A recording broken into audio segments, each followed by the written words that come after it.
Last में मुझे कहना पड़ा कि अब तो एसजी को भी, अटॉर्नी जनरल को बुला लो, सोलिसिटर को बुला लो, जिसको बुलाना बुला लो।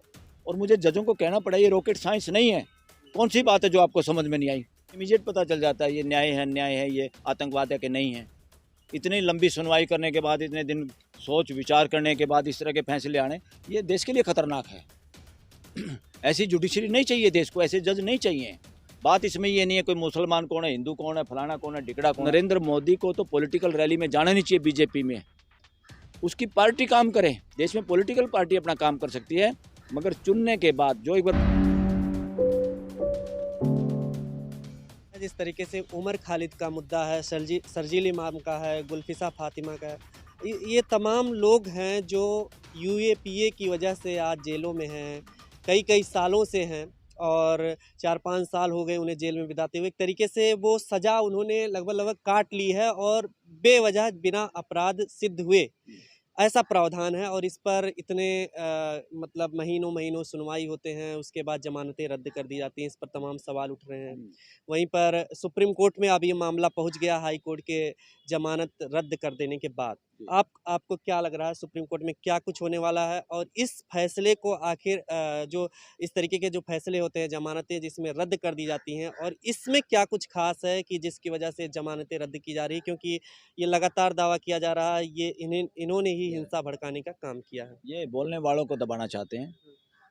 और ये युवा जेएनयू के स्टूडेंट हैं, ये बेशक मुस्लिम समाज से आते हैं, पढ़े लिखे लोग हैं और ये चीज़ों को समझते हैं, संविधान को समझते हैं, अपने राइट टू एक्सप्रेशन को समझते हैं। वो आवाज़ उठाई और समाज के साथ जो एक घिनौना कानून जो पास किया था मेजोरिटी के नाम पे, देश में का संविधान मेजोरिटी के आधार पे कोई सत्ता में बैठेगा, शासन करेगा, ऐसा बिल्कुल नहीं है।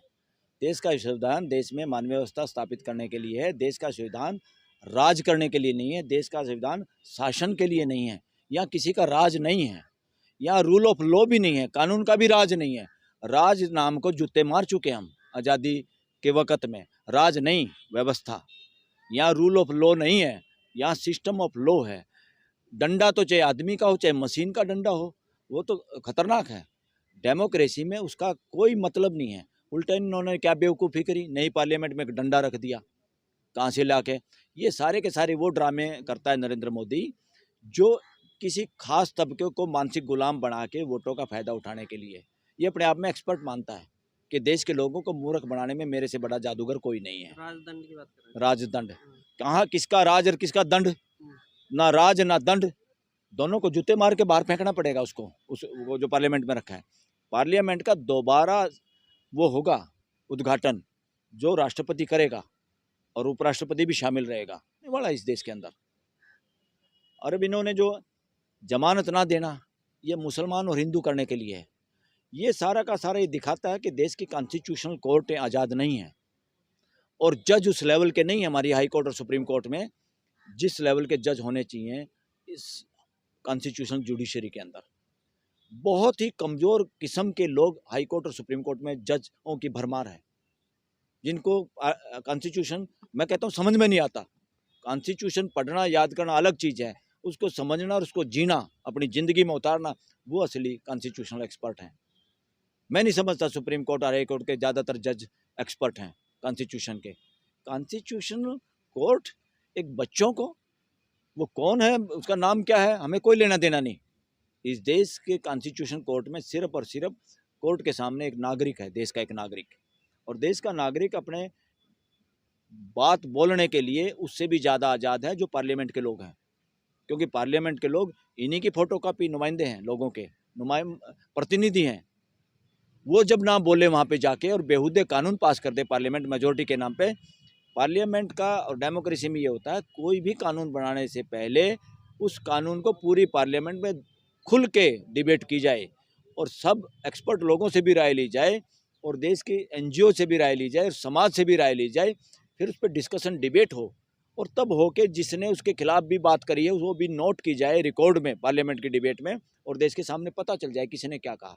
बहुत बार सुप्रीम कोर्ट में फैसले होते हैं, कॉन्स्टिट्यूशन बेंच का 4-1 का फैसला हो गया, एक जज खिलाफ है, 4 जज पक्ष में है, तो उस वक्त फैसला 4 का हो जाता है। मगर कुछ सालों के बाद क्या होता है, वो एक जज ने जो कहा था वो ईमानदारी से बात कर रहा था, वो कॉन्स्टिट्यूशन के हिसाब से बात कर रहा था, वो 4 की तरह भीड़ का हिस्सा नहीं बना, तो आफ्टर ऑल उस एक का किए हुए फैसले को बड़े बेंच अपहेल्ड करते हैं, इसको कहते हैं। इसलिए ये मतलब नहीं है किसी एक आदमी ने कोई बात कही तो वो गलत है। एक आदमी बात जो करता है वो मेजॉरिटी भीड़ से ज़्यादा अच्छी बात हो सकती है, तो उसको शामिल करना चाहिए उस वक़्त। और फिर आप नहीं चाहते मेजॉरिटी तो कानून कुछ भी बनाओ, मगर देश की जनता को तो हर कानून को चैलेंज करने का अधिकार है, और ड्यूटी है सुप्रीम कोर्ट की, हाई कोर्टों की सुनना, और वो खुल के उस पर बात करना। तुम बात करने से डरते हो, तुम्हारे पास प्रश्नों के जवाब नहीं है, और लोगों को झूठे केसों में कि ये देशद्रोही हैं, इनसे ज़्यादा देशद्रोही कोई नहीं है जो हिंदू मुसलमान की बात करता है, इनसे ज़्यादा देशद्रोही कोई नहीं है जो मणिपुर में अब बताते हैं प्राइम मिनिस्टर वहाँ जाएगा, अब अपने पाप धोने पे लगा हुआ ये आदमी कि पर मणिपुर की कोई इसने यात्रा बता रहे करेगा। अब अरे क्या करेगा, तुम तो अपने मुख्यमंत्री को ये कह रहे थे कि जो भी काम करो चुपचाप करो। गृह मंत्री की उसकी वो आई थी ना रिकॉर्डिंग, और वो रिकॉर्डिंग क्या कर रही है, अब तक मजाक बना रखा है, वो रिकॉर्डिंग साबित नहीं हुई अभी तक। लैबों में भी गड़बड़ है, लैब भी उसी सारे पे काम कर रही हैं जो सरकार चाहती है। ये देश का विश्वास इतना डगमगा गया है इन पे, तो इन्होंने सब हाईजैक कर लिया है।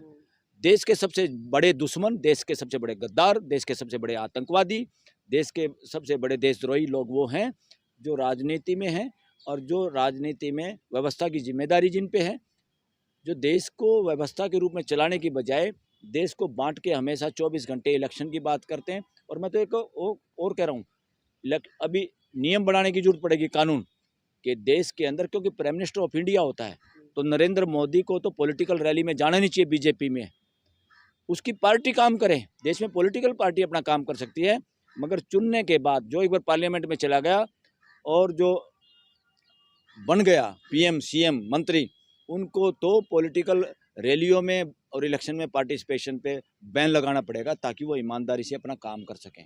वो ये नहीं कि मैं पार्टी में भी पकड़ रखूं, मैं प्राइम मिनिस्टर भी बना रहूं, मैं फलाना बना रहूं। तो ये जो इतिहास लोगों ने बनाया ना, कौन कितने लंबे समय तक राजा रहा, प्राइम मिनिस्टर रहा, ये नॉनसेंस है।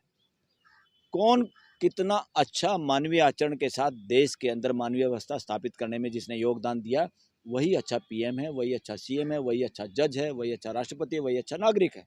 तो इस मामले में सबसे फ्रॉड अगर प्राइम मिनिस्टर कोई साबित होगा इतिहास के अंदर, वो नरेंद्र मोदी है। और सबसे फ्रॉड गृह मंत्री कोई साबित होगा जो इस देश के साथ लोगों के हिसाब से, वकीलों के हिसाब से, जो इस देश का उल्लू बनाने में, देश के सिस्टम को हाईजैक करने में, इवन जो वोट चोरी करने में, उसमें लोगों का मत है, वकीलों का मत है कि उस सारे काम को एग्जीक्यूट करने वाला कोई पाप का असली हिस्सेदार, भागीदार या चेहरा है, वो है अमित शाह। कपिल सिब्बल जिस तरीके से कह रहे हैं इस मुद्दे पर, उमर खालिद के मुद्दे पर, कोई बड़ा नेता चाहे वो विपक्ष का ही क्यों ना हो, कांग्रेस का हो, समाजवादी पार्टी का हो, बोलता हुआ नजर नहीं आ रहा है। क्या उसका राजनीतिक छवि जो है नहीं बन पाएगी उस तरीके से पार्टी के लिए? ये कपिल सिब्बल की इस बात से मैं सहमत हूँ कि उन्होंने कहा भाई इन बातों के खिलाफ जो न्यायालय में गड़बड़ हो रही है, न्यायाधीश गड़बड़ कर रहे हैं।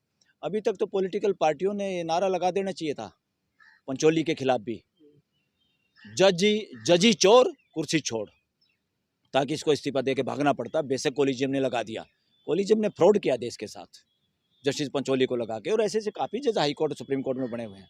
मैं तो कहता हूँ इनको जब हटा पार्लियामेंट सकती है तो पार्लियामेंट के जरिए ही ये लोग लगने चाहिए। ये कोलिजियम और जुडिशल कमीशन दोनों ही चोरी का घर है, ये दोनों ही बदमाशी के अड्डे हैं, ये दोनों ही ठगी देश के साथ बेईमानी कर रहे हैं।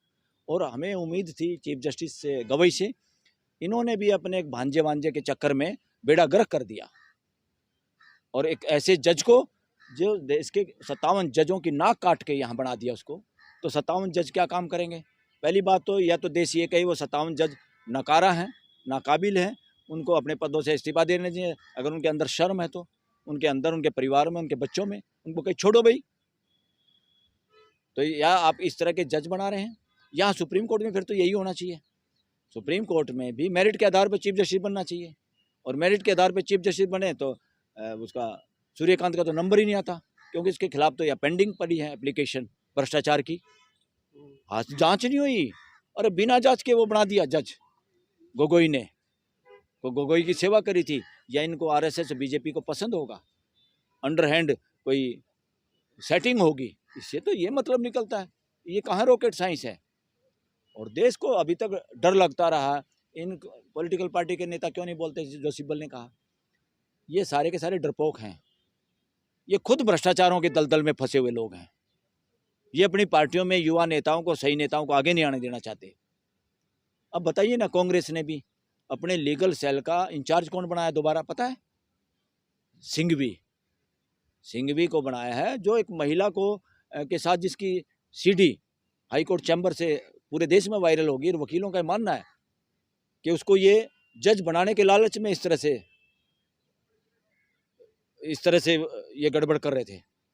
एक महिला के साथ निर्वस्त्र होना, और चैम्बर में जो पब्लिक प्लेस है, किसी के बाप की प्रॉपर्टी नहीं है कोई वकीलों का चैम्बर, ये देश की संपत्ति है, हम देश के बिहाफ पे काम करते हैं। उस आदमी को इन्होंने वो बना दिया लीगल सेल का अध्यक्ष। और दूसरा, न केवल ये, जैसे जज रिटायरमेंट के बाद जीब निकाले रहते हैं आफ्टर रिटायरमेंट अपॉइंटमेंट के, कोई ह्यूमन राइट कमीशन का चेयरमैन, कोई कुछ और, कोई एमपी बन गया, जैसे गोगोई जैसा, उसने क्या कर लिया भाई पार्लियामेंट में, क्या तीर मारे उसने, और कोई गवर्नर बन जाता है। इतने ही भूखे लोग ये हैं जो हमारे वकील लोग हैं, जो यहाँ पे अपने केसों में एडजॉर्नमेंट लेना पड़ता है, जब पार्लियामेंट में जाना पड़ता है। अरे तुम पार्लियामेंट के मेंबर बने हो राज्यसभा के, इनको पॉलिटिकल पार्टी क्यों बनाती है? सिर्फ अपने पपेट रखने के लिए कि हाई कोर्ट सुप्रीम कोर्ट में हमारी जान बचाएंगे हमारे भ्रष्टाचार को? तो लोग इनको एमपी बना देते हैं। ये एमपी भी बने हैं, यहाँ वकालत भी कर रहे हैं। ये भी उतने भ्रष्टाचारी हैं जितने वो सुप्रीम कोर्ट हाई कोर्ट के जज भ्रष्टाचारी हैं, जो आफ्टर रिटायरमेंट पोस्टों के चक्कर में अपनी जजमेंट्स को बदलते हैं या सरकार के प्रेशर में काम करते हैं। उतने भ्रष्टाचारी ये सारे वकील हैं जो एमएलए या एमपी बन के भी अपनी प्रैक्टिस को नहीं छोड़ते, या हमारी बार काउंसिल इस तरह का कानून नहीं बनाती। हमारी तो बार काउंसिल का ही चेयरमैन ही एमपी बन बैठा, जिसको हम एप्लीकेशन दे रहे थे, जिसको कह रहे थे भाई इस कानून को बदलो, ताकि कोई भी आदमी जब मेंबर ऑफ पार्लियामेंट बने वो देश की सेवा करे, देश की बात रखे पार्लियामेंट के अंदर, वो कोर्टों के धक्के ना खाए, वो यहाँ पे जो लोगों को कहना कि दलाली ना करे पार्टियों की तरफ से या नेताओं की तरफ से। ये वोटों की तो यहाँ राजनीति तो इस मामले में सिब्बल जैसे लोग भी उसमें डेफिनेशन में आते हैं, उस चोरी में आते हैं, उस भ्रष्टाचार में आते हैं ये लोग। तो क्या करें इनका? ऐसे पार्टियां नहीं बोलती, ऐसे ये नहीं बोलते, तो पार्टियां कैसे बोलेंगी? जब आपने ठगी मारी है तो कैसे बोलोगे आप? जब आप सिर्फ इसी लालच में रहते हैं कि बनना है। अरे नेताओं का काम एमएलए एमपी बनना नहीं है, नेताओं का काम देश की जनता को जागरूक करना है, संविधान को इम्प्लीमेंट करवाना है, संविधान के तहत मानवीय व्यवस्था बनवानी है। डर क्या है जिस वजह से नहीं बोलते हैं? क्या वोट कट जाएगा इनका, या फिर क्या लग रहा है? कुछ नहीं, वोट वाट क्या कट जाएगा, अपने कुकर्मों की वजह से नहीं बोल पाते। उमर खालिद के मुद्दे पर यस, अपने कुकर्मों की वजह से नहीं बोल पाते। वरना अगर डर लगे तुम्हारे को बोलने में, तुम इतनी कैलकुलेशन करते हो, तो फिर तुम अधिकार ही नहीं, हक ही नहीं संविधान के तहत। अब संविधान के तहत बात करोगे या जाति रिलीजन देख के बोलोगे, स्टेटमेंट दोगे, ये अपराधी हैं इस मानसिकता के लोग, चाहे वो अपोजिशन में भी हो। सुप्रीम कोर्ट में सुनवाई अगर होती है उमर खालिद के मामले पर, तो क्या लग रहा है, आप जमानत अब मिल जाएगी? या कोई आधार है? क्योंकि कंस्पिरेसी का बड़ा हिस्सा मानते हैं। अरे कुछ नहीं, कॉन्स्पिरेसी बकवास कर रही है। 1 मिनट में हाई कोर्ट में भी जमानत होती है अगर बोल्डनेस के साथ वकील वहाँ आर्ग्यू करते हैं। हमने एक मामले में जो आर्गूमेंट किया था, ये पार्लियामेंट अटैक वाले में, या पार्लियामेंट में जो घुस गए थे बच्चे और उन्हें कैनिस्टर से कलर्ड वो छोड़ दिया था, उसको भी ये इन्होंने यूएपीए में बंद कर दिया। और बंद करने के बाद जमानत में इतनी तारीख लगी और इतने सारे वकील मेरे सामने आए आर्गूमेंट करने के लिए।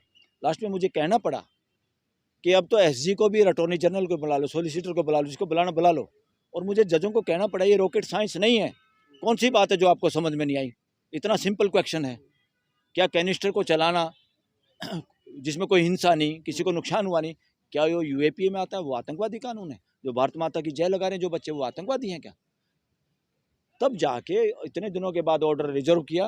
मैं तो सुप्रीम कोर्ट अप्रोच करने के लिए तैयार था, वो कैंसिल करें। मैंने कहा आप जो करना करिए, मगर आप इतने लंबे समय तक पेंडिंग नहीं रख सकते। ये इनके वकीलों ने नहीं बोला। अब सिब्बल ने बयान दिया है कि ऐसे ऐसे है, अपनी सफाई दी है। अरे सिब्बल जैसे लोगों को तो बोलना चाहिए। सिब्बल जैसे लोग ही नहीं बोलेंगे फिर देश में कौन वकील बोलेगा? भाई आपको बोलना चाहिए था। आप चुपचाप आप सुनिए और आप इमीडिएट फैसला दीजिए। हमारा ज़्यादा से ज़्यादा 1 हफ्ते में दीजिए। आप इतने लंबे समय तक नहीं रख सकते। अगर वो रखे हुए थे तो उनके खिलाफ यहाँ कंटेम्प्ट में आते, सुप्रीम कोर्ट के आदेशों के खिलाफ है ये।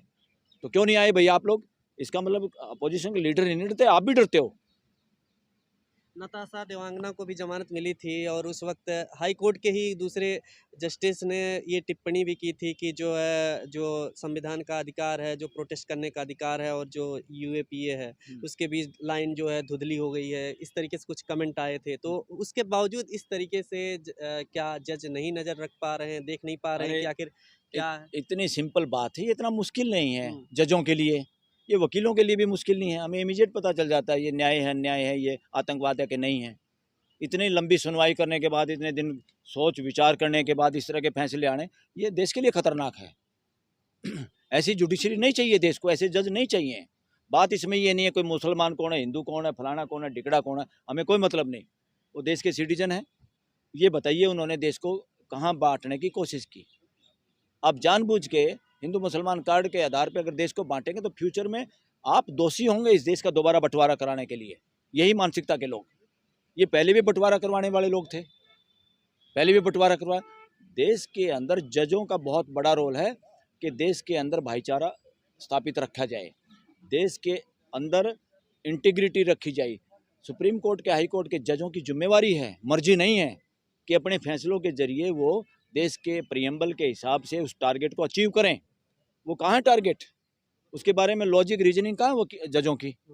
बहुत ही इस तरह से रीजनिंग है फैसले में, जैसे कंप्रोमाइज्ड रीजनिंग है इस तरह से। तो इससे अच्छा नहीं है, ये देश के लिए अच्छा नहीं है। और मैं कह रहा हूँ शर्म आ रही है इस तरह की जुडिशरी पे। और फ्यूचर में ये जरूरत है कि देश के लोग भी, देश के अपोजिशन भी, इवन पोजिशन भी, सबकी ड्यूटी है हम सब खुल के ऐसे जजों के खिलाफ, ऐसे जुडिशल सिस्टम के खिलाफ आवाज़ उठाएं।